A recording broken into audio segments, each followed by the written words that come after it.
तो लाइन का जो अलॉटमेंट है मेंस की कॉपी में, वो एक स्पेस बाउंड और लाइन बाउंड है। जैसे यूपीएससी में ब्लैंक शीट रहता है, तो उस ब्लैंक शीट में अगर आप अपने हिसाब से कंजेस्ट अगर आप फॉन्ट की साइज छोटे कर देंगे, थोड़ा कंजेस्ट करके लिख देंगे, तो आप ज्यादा कंटेंट डिलीवर कर पाएंगे पर्टिकुलर पेज में। लेकिन वैसा यहाँ पे फ्रीडम नहीं है। यहाँ पे 4 लाइन है, तो आप 4 लाइन ही लिखेंगे, भले उसमें आप फॉन्ट छोटा कर लीजिए, बड़ा कर लीजिए।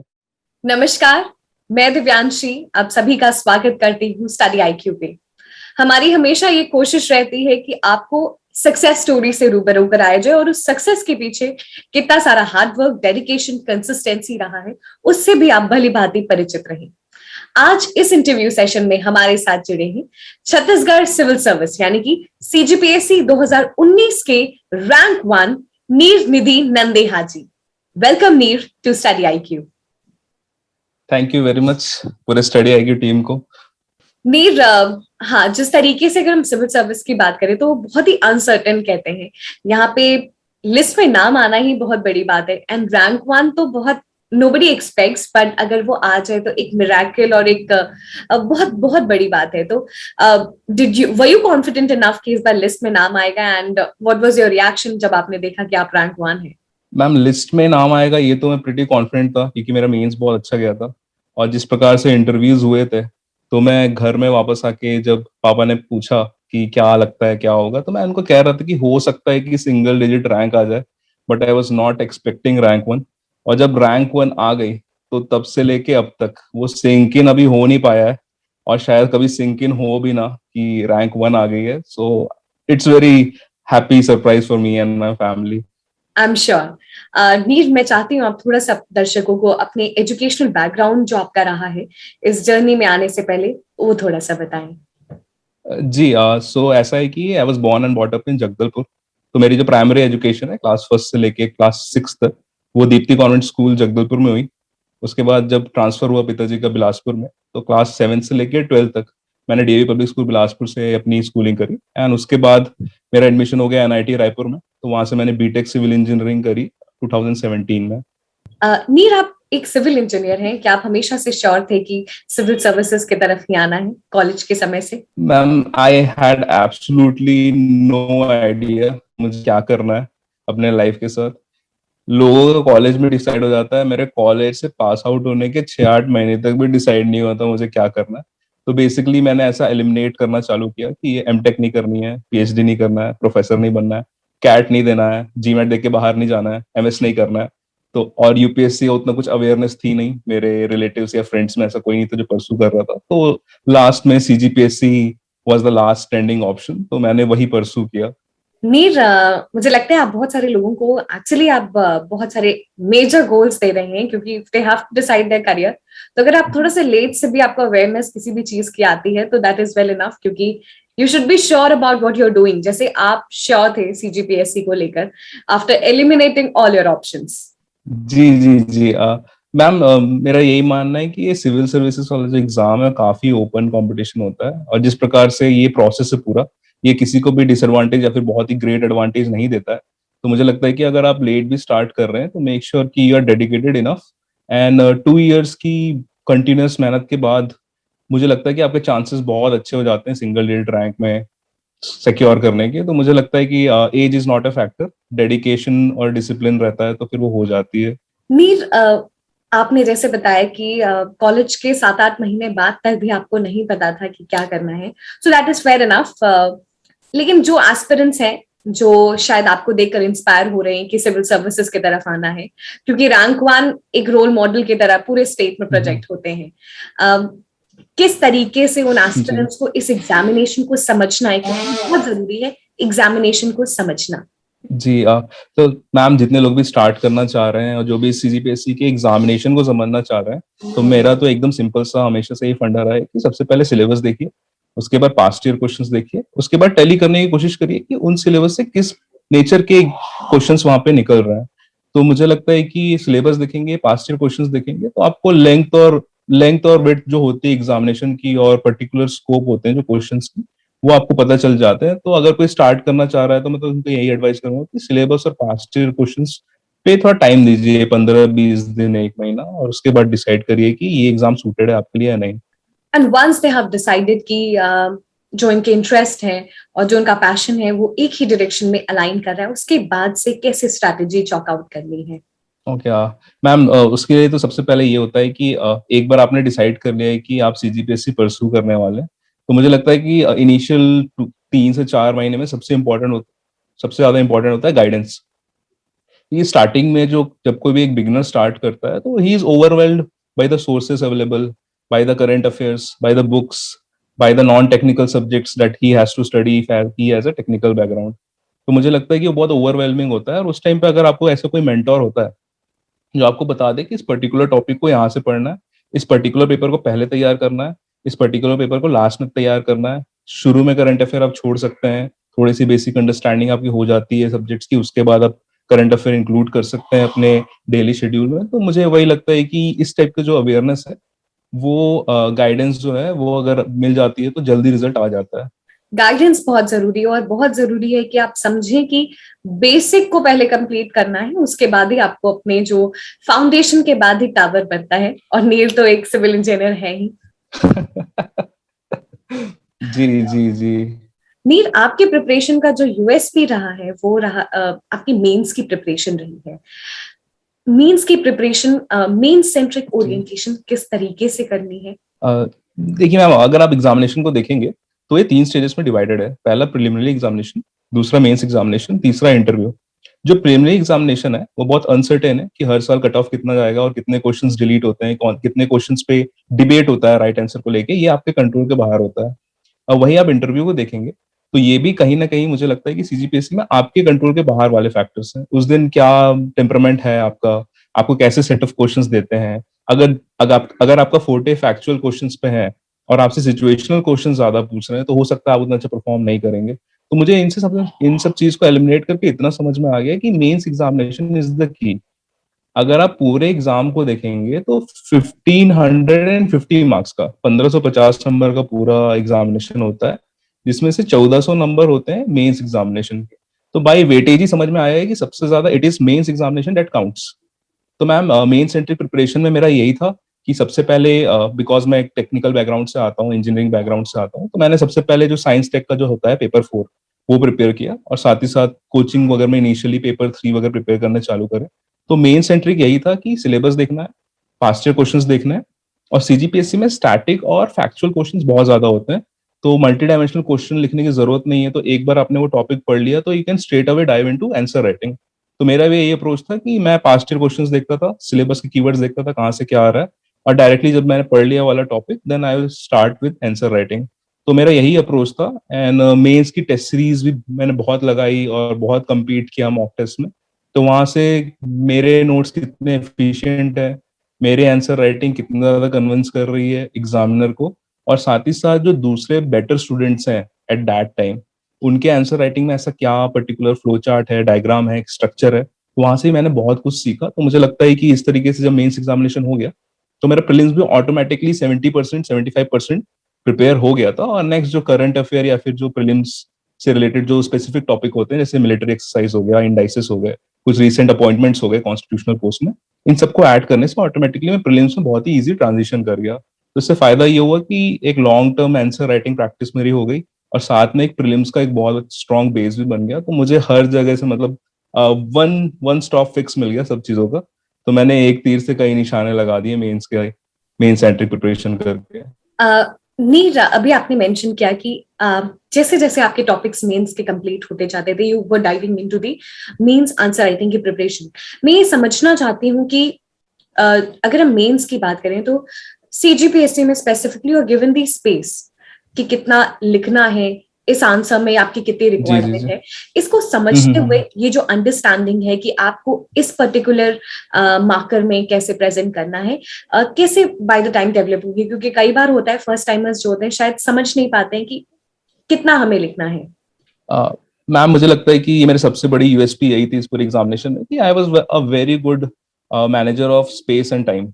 कि जो स्पेस दिया हुआ है हमारे आंसर शीट्स में, और जितने टाइम में उस स्पेस को एफिशिएंटली फिल किया जा सकता है, मुझे लगता है इसमें मेरी कमांड काफी अच्छी थी। तो जितने भी नए व्यूअर्स हैं मैं उनको बता देता हूँ कि बेसिकली सीजीपीएससी मेंस में 4 से 5 प्रकार के क्वेश्चन आते हैं। एक 2 मार्कर रहते हैं, एक 4 मार्कर रहता है, एक 8 मार्कर रहता है, एक 10 मार्कर होता है, एक 15 मार्कर होता है।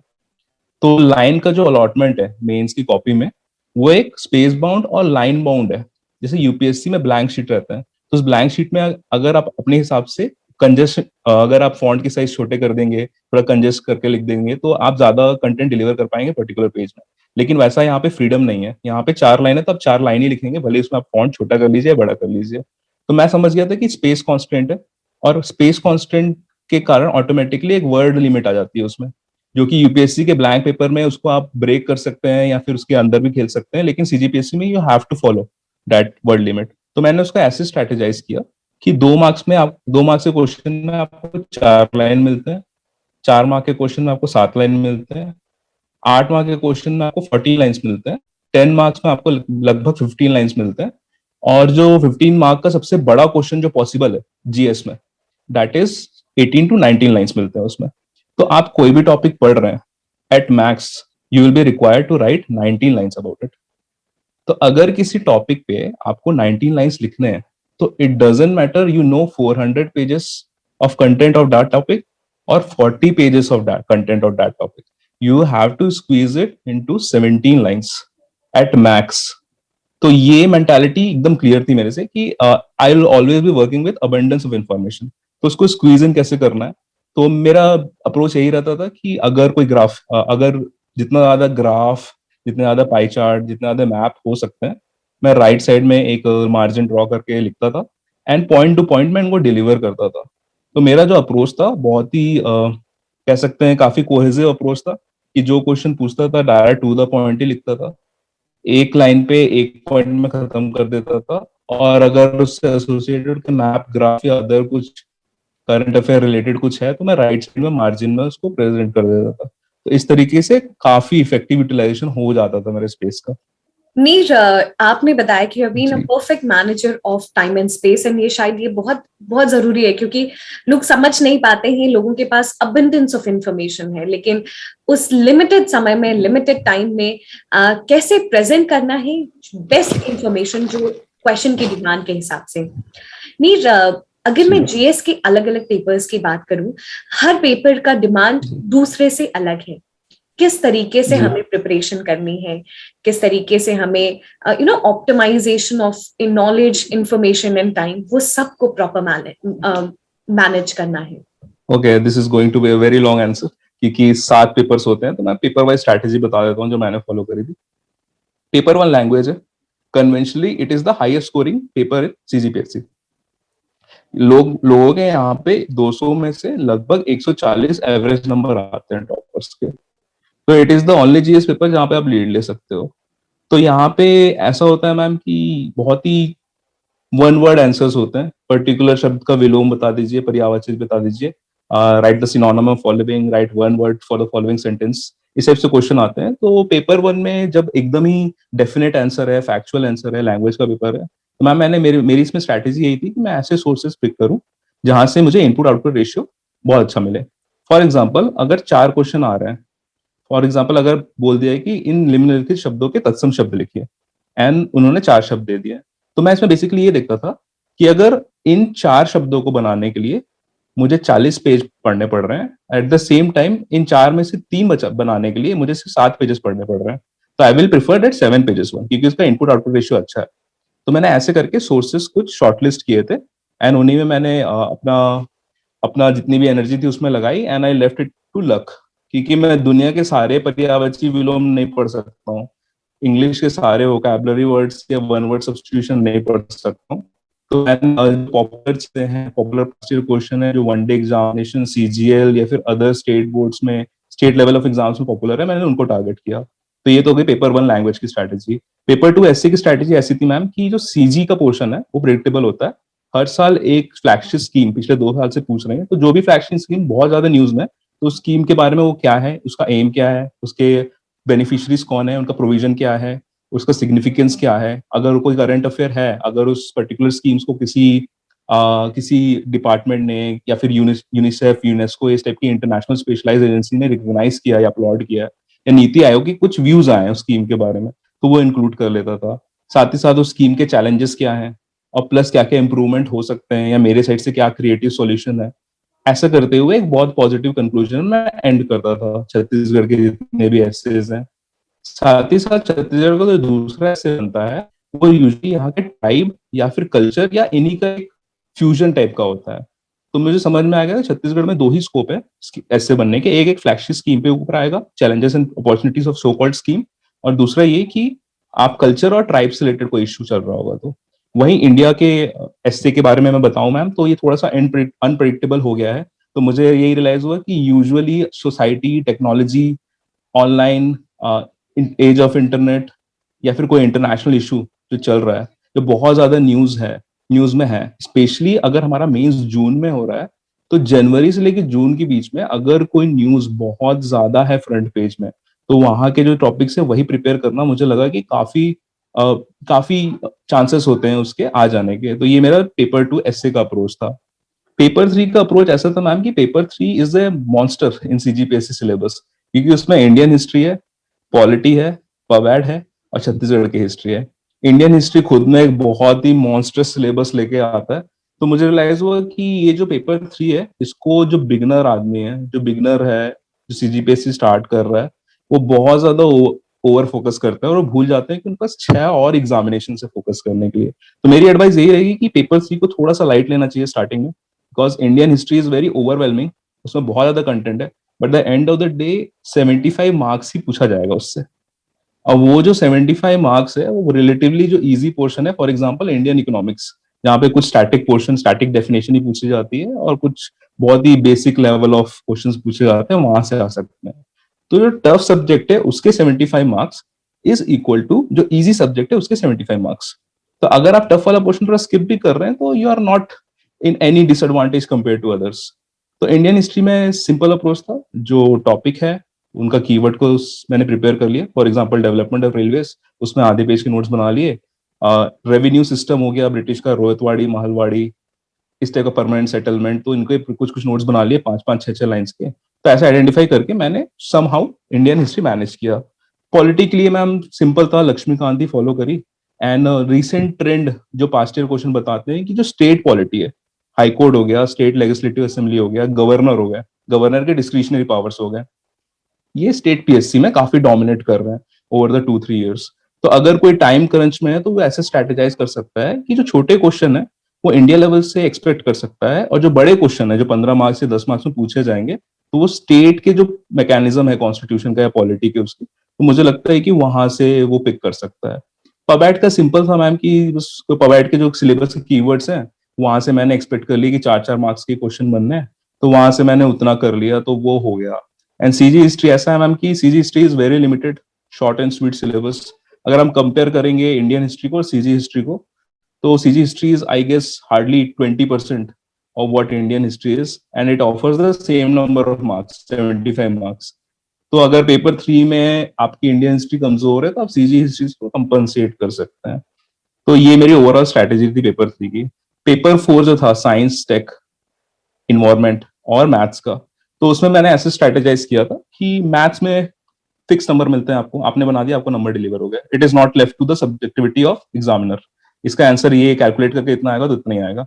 तो इस पेपर में अगर स्कोर करना है तो मुझे रियलाइज होगा कि मैथ्स आपकी अच्छी बननी चाहिए। लेकिन दिक्कत क्या होता है, जो यूजुअली यूपीएससी में सीसेट देते हुए होता है, जब आप बहुत ज्यादा पैराग्राफ पढ़ते हैं तो और अचानक से कैलकुलेशन आती है तो आपका दिमाग ट्रांजिशन नहीं कर पाता है, और सिंपल सिंपल क्वेश्चन भी आप पैनिक करके नहीं बना पाते हैं। तो इसमें मैंने अपने आप को काफी ट्रेन किया कि किस टाइप से आंसर राइटिंग के बाद मैं डायरेक्टली कैलकुलेशन में ट्रांजिशन कर पाऊँ। एंड यही रीजन है शायद कि मेरे काफी अच्छे नंबर आए हैं इसमें, कुछ 161 आए हैं 200 में।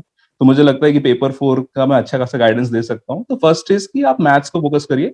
मैथ्स को प्रिपेयर करने का सिंपल स्ट्रेटेजी यही है कि पास्ट ईयर पेपर देखिए, आपसे बन रहा है तो ठीक है, नहीं बन रहा है तो क्लास 10 बोर्ड के उस टॉपिक के पर्टिकुलर टॉपिक्स को देख लीजिए। वहीं फिजिक्स, केमिस्ट्री, बायो की बात है तो मैंने क्लास 10 बोर्ड की जो बुक्स थी उन्हीं को फॉलो किया एंड स्ट्रेट अवे क्वेश्चन आए थे। एंड मुझे लगता है इस बार काफी लिबरल मार्किंग हुई है, तो मुझे ऑलमोस्ट अगर 75 मार्क का वो सेक्शन है तो मुझे लगभग 60-62 दे दिए गए। तो मुझे लगता है कि class 10 board is working pretty fine, तो और ज्यादा पढ़ने की जरूरत नहीं है, तो क्लास 10 बोर्ड इज ओके। वहीं जो इन्वायरमेंट वाला सेक्शन है इट्स क्वाइट डायनामिक एंड वहां से ओपन एंडेड क्वेश्चन बनते हैं, और वहां पे मुझे लगता है कि स्ट्रीट स्मार्टनेस की जरूरत है। फॉर एग्जाम्पल उसमें दिया हुआ है इंसेक्टिसाइड पेस्टिसाइड, ये टॉपिक दिया हुआ है, ये फर्टिलाइजर्स। तो ठीक है, फर्टिलाइजर्स में ऑर्गेनिक और इनऑर्गेनिक फर्टिलाइजर के बीच का मैंने डिफरेंस वगैरह रट लिए थे, और जो भी जनरल क्वेश्चन आते हैं वो। लेकिन वहां पे आया है how could you use neem as an organic pesticide. ठीक है, तो इस टाइप का क्वेश्चन आया, तो उसको मैंने वही मैनेज किया जितना मैं कर सकता था। मैंने बता दिया कि नीम से सबसे पहले हम लोग पत्ती को सुखा के पाउडर बना देंगे। देन मैंने बोला कि इसको बॉईल करके पानी से कुछ कुछ कर देंगे। फिर लास्ट में मेरे कुछ नहीं समझ में आया, तो मैंने उसमें आग लगा के धुआं करवा दिया और उससे पेस्ट भगवा दिए। तो बेसिकली जितना फिजिकली पॉसिबल हो सकता था इस रियाल में उस पत्ती के साथ, वो मैंने किया। तो एक ये जो स्ट्रीट स्मार्टनेस है, ये थोड़ी सी करनी पड़ेगी उस पेपर में, क्योंकि everything can't come out of your notes. और जितनी भी डायनेमिक चीजें थी, ओपन एंडेड क्वेश्चन थे। For example, what are the causes of air pollution, what are the impact of air pollution. तो इसमें आप जितना ज्यादा सब हेडिंग के साथ मल्टी डायमेंशनल क्वेश्चन लिखेंगे, मुझे लगता है उतना ज्यादा आपको मार्क्स मिलेंगे। तो मेरा वही है कि जो अप्लाइड एंड बिहेवियर साइंस वाला पार्ट है, उसमें मल्टी डायमेंशनल आंसर्स पे फोकस करिए and try to add current affair wherever possible. और पेपर 5 की बात करते हैं। पेपर 5 में इकोनॉमिक्स, इंडियन ज्योग्राफी और छत्तीसगढ़ की ज्योग्राफी होती है। तो मुझे लगता है इकोनॉमिक्स बहुत ही बेसिक लेवल का सब्जेक्ट है। मेरे ख्याल से out of all the 7 papers मुझे पर्सनली इकोनॉमिक्स सबसे इजी लगता था। तो वहां पे अगर आपके बेसिक डेफिनेशन क्लियर है, आपके नोट्स काफी अच्छे बने हुए हैं, और इकोनॉमिक सर्वे और बजट आपने पढ़ लिया है इंडिया और छत्तीसगढ़ दोनों का, तो वहां पे जिस प्रकार नेचर के क्वेश्चंस आ रहे हैं, फॉर एग्जांपल कभी पर कैपिटा इनकम पूछ देता है, कभी sectoral contribution of various sectors पूछ देता है। तो मुझे लगता है कि इसको मैनेज किया जा सकता है और काफी रिवॉर्डिंग सब्जेक्ट है। मैम पेपर 5 में 3 सेक्शन होते हैं, इंडियन इकोनॉमिक्स, इंडियन ज्योग्राफी और Chhattisgarh geography. Ma'am Indian economics का मुझे रियलाइज हुआ है कि जितने भी सातों पेपर है उनमें सबसे हेल्दी इनपुट आउटपुट रेशियो है, क्योंकि बहुत ही छोटा सा सिलेबस है, बहुत ही बेसिक सिलेबस है। आप एक बार पढ़ लेंगे तो कभी नहीं भूलेंगे उनको। कुछ कुछ डेटा अपडेट करने पड़ते हैं, फॉर एग्जांपल ग्रोथ रेट्स, है ना, पर कैपिटा इनकम, ये थोड़ा सा अपडेट करना पड़ेगा आपको हर साल। लेकिन ऑल इन ऑल इसका रेशियो मेरे को काफी सही लगा, इनपुट आउटपुट रेशियो। तो इकोनॉमिक्स के जो आंसर्स हैं, मैंने ऐसे फोकस किया कि जो पूछ रहा है वो बता दें, डेटा दे दें, पाई चार्ट बना दें, कुछ ग्राफ बना के ट्रेंड बना दें और क्लोज कर दें आंसर्स। तो इंडियन इकोनॉमिक्स में काफी स्ट्रेट फॉरवर्ड ही रहा है। और प्लस बजट और इकोनॉमिक सर्वे को जहां जहां मैं कोट कर सकता हूँ, तो वहां मैं according to Chhattisgarh economic survey 2020-21, according to Chhattisgarh budget 2021-2022, इस टाइप से जो फ्रेजेस हैं यूज करते हुए एक ऑथेंटिसिटी दी अपने आंसर्स को, और डेटा कोट करते हुए मैंने डील कर लिया आंसर्स को। उसके बाद इंडियन ज्योग्राफी की जो बात आती है मैम, तो इंडियन ज्योग्राफी मेरा ये मानना है कि जहां तक पॉसिबल हो सके, हर आंसर में आपको मैप ड्रॉ करना है, और जो भी आप एक्सप्लेन कर रहे हैं उसको back it up with the help of A map. तो इसमें थोड़ा सा प्रैक्टिस कर लेनी चाहिए, क्योंकि मुझे रियलाइज हुआ कि पेपर 5 में थोड़ा सा टाइम मैनेजमेंट का इशू हुआ था मुझे। यूजुअली बाकी जो पेपर्स हैं मैं 15 से 20 मिनट पहले ही खत्म करता था, लेकिन ये वाला पेपर मेरा 10 मिनट पहले खत्म हुआ। तो मुझे रियलाइज हुआ था कि इंडियन ज्योग्राफी और छत्तीसगढ़ ज्योग्राफी में मैप बनाने के चक्कर में काफी स्लो हो गई थी मेरी answer writing. But they are worth it, उनके बिना काम नहीं चलना है किसी भी आंसर्स में। तो मैप बनाने की कुछ फास्ट टेक्निक हो आपके पास या फिर प्रैक्टिस हो तो वो कर लीजिए, and complement your answers with map. Especially जो बड़े बड़े क्वेश्चन होते हैं 15 मार्क्स के, उनको आप बहुत ही अच्छे वेल लेबल्ड मैप्स के थ्रू एक्सप्लेन करेंगे, तो मुझे लगता है कि काफी सही रहेगा। तो ये मेरे पेपर 5 की स्ट्रैटेजी थी। पेपर 6 की स्ट्रैटेजी जो थी, फिलोसफी, सोशियोलॉजी और छत्तीसगढ़ आर्ट ट्राइब कल्चर। तो बेसिकली मैम ये स्टैटिक पोर्शन है, यहाँ पे अगर आपके नोट्स बहुत ही एफिशिएंटली तैयार है तो आप डील कर जाएंगे। तो फिलोसफी के नोट्स मैंने फिलोसफी में मैंने यही फोकस किया कि जो क्रक्स होता है उस फिलोसफी का, उसको पकड़ लेना, और उसको सिंपल लैंग्वेज में मैंने पेपर में पुट कर दिया। तो मुझे लगता है कि काफी अच्छे मार्क्स आए वाले पेपर में मेरे। तो फिलोसफी के अच्छे नोट्स प्रिपेयर कर लीजिए, और जो क्रक्स होता है उस फिलोसफी का, उनको आप कैच कर लीजिए, और उसको एक सिंपल लैंग्वेज में, ज्यादा फ्लॉवरी या फिर फिलोसफिकल लैंग्वेज में ना करते हुए, सिंपल बोलचाल की भाषा में अगर आप एग्जामिनर को समझा देंगे और वो क्रक्स पकड़वा देंगे, तो मुझे लगता है कि आपको काफी अच्छे मार्क्स मिलेंगे। सोशियोलॉजी भी स्ट्रेट फॉरवर्ड था मैम, छोटा सा सिलेबस है, कीवर्ड्स है, और ज्यादा डेप्थ में नहीं जाता है। जो कीवर्ड होता है, जो सिलेबस का कीवर्ड है, उसमें व्हाट इज या फिर एक्सप्लेन करके ही बन जाता है उसमें। अगर उसमें कुछ सोशल स्ट्रैटिफिकेशन दिया हुआ है सिलेबस में, तो सिंपल एक क्वेश्चन बन जाता है, what do you understand by social stratification, ये 2 मार्क का। ठीक है, और उसको अगर 4 मार्क का बनाना है, what are the types of social stratification, और उसको 15 मार्क्स का बताना है कि व्हाट इज सोशल स्ट्रैटिफिकेशन, और एक्सप्लेन उसके अंदर अंदर के टर्म्स। तो बहुत ही सिंपल है, उसमें कुछ करना नहीं है। अगर आपके नोट्स तैयार है तो रेडीमेड आपको कॉपी पेस्ट ही करना है अपने नोट्स से वहां पे जाके answers. Chhattisgarh art tribe culture और टूरिज्म वाला जो पार्ट है, सोशल एस्पेक्ट्स ऑफ छत्तीसगढ़ वाला, तो मैम काफी ये प्रीलिम्स और मेंस ओरिएंटेड दोनों में सेम है। तो जो वो बोल रहा था वो मैंने कर दिया, जो पूछ रहा था वो मैंने बता दिया पॉइंट वाइज। और जितने भी बजट में अगर कल्चर के लिए कुछ इनिशिएटिव है, ट्राइब्स के लिए कोई स्कीम्स है, या फिर कुछ कल्चर को लेके कुछ नए इनिशिएटिव्स हो रहे हैं, जैसे फॉर एग्जांपल एक नया कल्चर सेक्रेटरीट या कल्चर काउंसिल बनाने की बात चल रही थी। उसके बाद डिजिटल आर्काइव्स बनाना था, tribal tribal dance music etcetera का कुछ इनिशिएटिव्स भी हुए थे। फॉर एग्जांपल राष्ट्रीय आदिवासी नृत्य महोत्सव हुआ था 2 साल पहले। तो इन सबको अगर आप मेंशन करेंगे, थोड़ा फ्लेवर देंगे, तो मुझे लगता है कि काफी अच्छे नंबर उठ सकते हैं इस पेपर में भी। तो इस पेपर में बेसिक यही स्ट्रैटेजी थी, जो पूछ रहे हैं उनको बता दें, सब हेडिंग्स का यूज करें थोड़ा सा। फॉर एग्जाम्पल अगर वो पूछ रहा है कि पर्टिकुलर डांस, अगर कोई ट्राइबल डांस पूछ रहा है तो उसको आप सब हेडिंग्स में तोड़ता था आंसर राइटिंग के टाइम में। फॉर एग्जाम्पल इनको परफॉर्म कौन सी ट्राइब करती है, कौन से ओकेशन में करती है, इसके बेसिक रिचुअल्स क्या होते हैं, ये कौन सी डीएटी को डेडिकेटेड है ये वाला सॉन्ग या डांस। और इसके साथ ही साथ करंट अफेयर में अगर वो कुछ हो, फॉर एग्जाम्पल माड़िया, माड़िया एक डांस है, छत्तीसगढ़ का बहुत ही पॉपुलर डांस है। तो छत्तीसगढ़ का जब भी टूरिज्म का स्टॉल लगेगा, अगर दिल्ली में आप होंगी और कुछ भारत दर्शन टाइप का कुछ चल रहा है, तो most probably this will the cover page of that brochure जो आपको मिलेगा उस पर्टिकुलर एक्सपो में। तो वो जो ट्राइब है, उसका जो डांस है, रिसेंटली अभी जो राष्ट्रीय आदिवासी नृत्य महोत्सव हुआ था उसमें उसने फर्स्ट रैंक लाई थी ट्राइबल डांसेस में।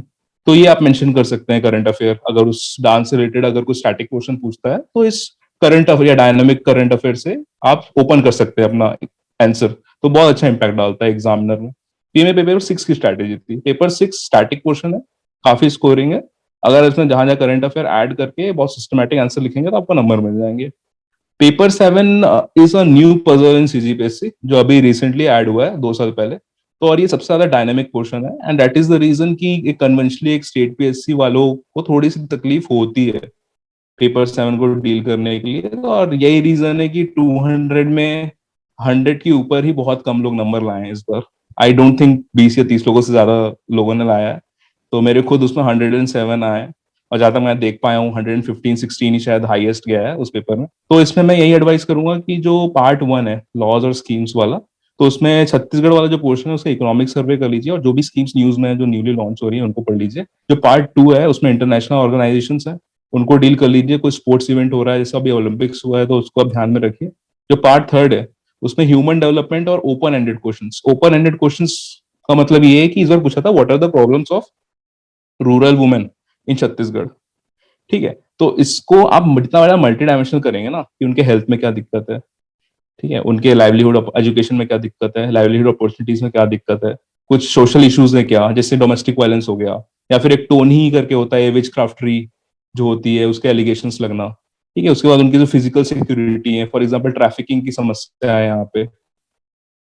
तो इस टाइप की अगर आप मल्टी डायमेंशनल आंसर बनाएंगे तो मुझे लगता है कि काफी अच्छे नंबर आपको उठेंगे। जितने भी ओपन एंडेड क्वेश्चंस बन रहे हैं सीजीपीएससी में, इनके मल्टी डायमेंशनल आंसर्स देने से ही आपके स्कोर अच्छे आएंगे। तो ये ओवरऑल स्ट्रैटेजी थी। अगर मैं बता दूं एक बार इन नटशल में बता दूं कि क्या क्या स्ट्रैटेजी है, तो जो स्कोरिंग पेपर है सीजीपीएससी में वो है paper 1 language, paper 2 SA, paper 4 science, और पेपर 6 सोशियोलॉजी फिलोसफी और छत्तीसगढ़ का आर्ट ट्राइब कल्चर। और जो सर्वाइव करने वाले पेपर है वो है पेपर 7, जो थोड़ा सा डायनामिक है। पेपर 5 ओके ओके है, वो कभी कभी सर्वाइवल हो जाता है, कभी कभी नहीं होता है। अगर इकोनॉमिक्स में बहुत ज्यादा डेटा ओरिएंटेड क्वेश्चन पूछ लेते हैं, फॉर एग्जाम्पल एक बार पूछ लिया था what is the pattern of infant mortality rate in Chhattisgarh since 1971। अब 1971 में तो छत्तीसगढ़ एक्सिस्ट भी नहीं करता था, 2000 में बना है। तो मैं कहाँ से आपको डेडिकेटेड ट्रेंड बताऊं। तो उसमें फिर वही है कि आईएमआर हम डिफाइन करते हैं और थोड़ा सा बता देते हैं कि आईएमआर का इंपॉर्टेंस क्या है, और जो 2000 के बाद के जो डेटा अवेलेबल है उनका आप ट्रेंड करके और कुछ एसडीजी वगैरह उसमें मेंशन करके वहां से एस्केप करने की कोशिश करते हैं। तो पेपर 5 का नेचर ये डिपेंड करेगा कि उस साल स्कोरिंग होगा या नहीं होगा। Paper 3 is huge syllabus. तो मुझे लगता है कि इंडियन हिस्ट्री, पॉलिटी, पवैड और सीजी हिस्ट्री में एक लिमिट ऑफ नंबर ही ला सकते हैं, लेकिन यूजुअली ये सर्वाइवल मोड में होता है। तो overall paper 1 language, paper 2 SA, paper 4 science और पेपर 6 फिलोसफी सोशियोलॉजी, ये स्कोरिंग है। यहाँ पे जितना आप स्कोर खींच सकते हैं खींचिए। और बाकी पेपर में सर्वाइव कर जाइए, और अगर आपको लग रहा है कि थोड़ा इजी पेपर आया तो स्कोर कर जाइए उसमें। तो यही सिंपल स्ट्रैटेजी है मेंस की।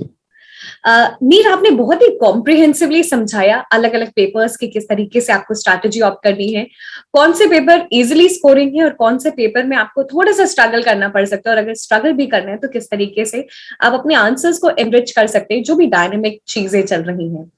नीर, किस तरीके से स्टडी आईक्यू आपकी जर्नी में साथ रहा है?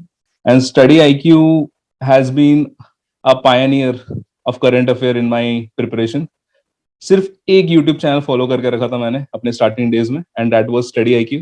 बिगिनिंग में ऐसा था मैम कि सीन यहाँ पे ऐसा है सीजीपीएससी में कि we are champions in Chhattisgarh current affair, है ना, कोई दिक्कत नहीं होती है। लेकिन जब इंडिया करंट अफेयर की बात आती है तो थोड़ी सी तकलीफ होती है हमको समझने में, क्योंकि हर जगह चीज इतनी ओवरवेलमिंग हो जाती है, इतनी इन डेप्थ हो जाती है कि बहुत ज्यादा डिफिकल्टी होती है एक छत्तीसगढ़ पीएससी के एस्पिरेंट को। तो बेसिकली मैंने ये किया था कि मैंने कुछ पॉपुलर सर्चेस करते हुए मुझे पता चला कि Study IQ is a decent channel. And आप यकीन नहीं करेंगे, the first channel that I paid, बीच में एक ज्वाइन नाउ का ऑप्शन आया था, दैट इज स्टडी आईक्यू। मैंने यूट्यूब का प्रीमियम इसलिए लिया ताकि स्टडी आईक्यू की वीडियोस हैं वो बैकग्राउंड में प्ले होते रहे और मैं वॉक करते टाइम सुन सकूं आपके लेक्चर्स। तो you guys have been very personal to me, क्योंकि आप लोगों के लिए मैंने पे भी किया है, एंड एक स्टूडेंट के जेब से पैसे निकलवाना is so difficult, but if I am paying it means that you deliver the quality that is required. So you guys have been instrumental in my success, and for me, you guys are the Avengers of current affairs. But it's a blessing in disguise. बहुत help हुई study IQ से, मुझे इतने भी national international affairs थे सब timely पता रहते थे, एंड all मतलब I wish all the luck and success to your study IQ team. You guys are doing a wonderful job in educating the entire India. Neer, we are so glad to hear all these words from you, और we are very glad कि we could contribute something to your success story. और जिस तरीके से आपने बताया, I'm sure this is going to be a driving force for the entire team. Thank you so much, Neer, for joining us in this interview session. It was absolute pleasure to have all your words, all your wisdom about the examination और किस तरीके से जो future aspirants हैं, I'm sure they're looking up to you, और किस तरीके से preparation strategy उनको formulate करनी है वो आपसे सीखेंगे. Thank you so much, and we wish you good health.